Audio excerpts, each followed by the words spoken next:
Zarana finaritra fotsiny le izy dia nataoko le izy. Za koa tsy manana fihefa-mifidy makany an-dafy mba hijery azy any apoto mihitsy zany. Dia eto zany tsy miaraka amin'ny zavikeliko zany mba mijerijery kely an'ity filifely ity. Dia zay izy tena zavarana finaritra.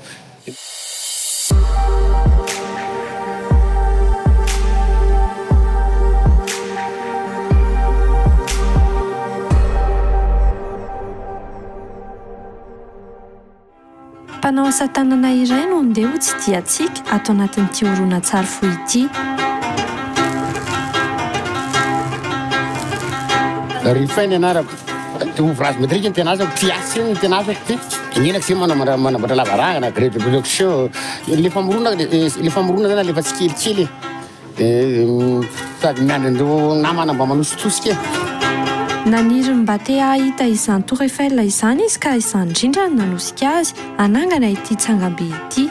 Tena ko misy hitako so mahafinaritra tsara izy dia nataoko. Zay ihany aloha tena nenazy zay.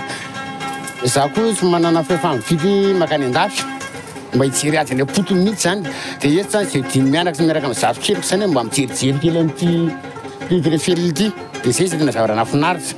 Dia le finiavanay mianaka misy koa zany tena nafinaritra amin'ny fanampinay. Dia tena zava-dehibe aminay zany izy. Zay mianaka ihany ka zay zanaka lamatoa io eo amin'ny valo volana teo zany nanamboarana mianaka any. Nanao assemblage azy no tsy maintsy naka olona napakapakana azy tena ambony tsikelikely teny. Dao nanao andreto zay dao nanao andreo plasy atao azy ty atao azy ty atao azy ty sao ty atao niveau tsara ty saravizay zany izy. Fandroany amin'ity moa izy nanangana Tour Eiffel fa efa nisy mividy la teo aloha. Efa nisy anankiray zany teo. Lizy nge tsy nieritreretinao amidy fa nisy olona manakafy an'izy koa zany dia mba mividiny le izy. Dia fandroany zany ty fa le tavaloha somary ivaiva kely. Miketrika ny asa manaraka indray moa ry zareo ankehitriny. Asa hoe ino izy zany? Manao an'le liberté le tsagnan'olona iny. Dia manao zao. Hainao le izy fa vao eo fipiatsihana azy hoe zay hoe ahoana itondrana le asa. Fa na manao anazy dia mety hoe sariny hoe nataonay sa hoe sariny hotafa ohatsy.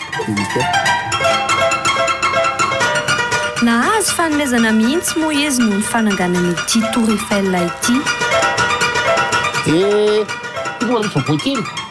Zany hoe vidilay tao amin'ilay olona. Vidilay tao amin'ilay olona. Rehefa vidy an'ity dia mianankiray an'ity ohatran'ny faly zany izy. Zany nahita viretany ohatran'ny faly. Dia hoteritsinatsiny hoe alefatsy dia ty da doana dia faly dia faly dia zay misaotra mankalaza ho azy. Ho an'ny mpanao asa tanana rehetra zany na manina dia ajaina tsara zany dia olona foana anaiza misy anao. Atao tsara potony dia atao paindina dia atao pitsainana daholo zany tsy mikorobokoboka zany manao zavatra zay ny fotena paindina zany.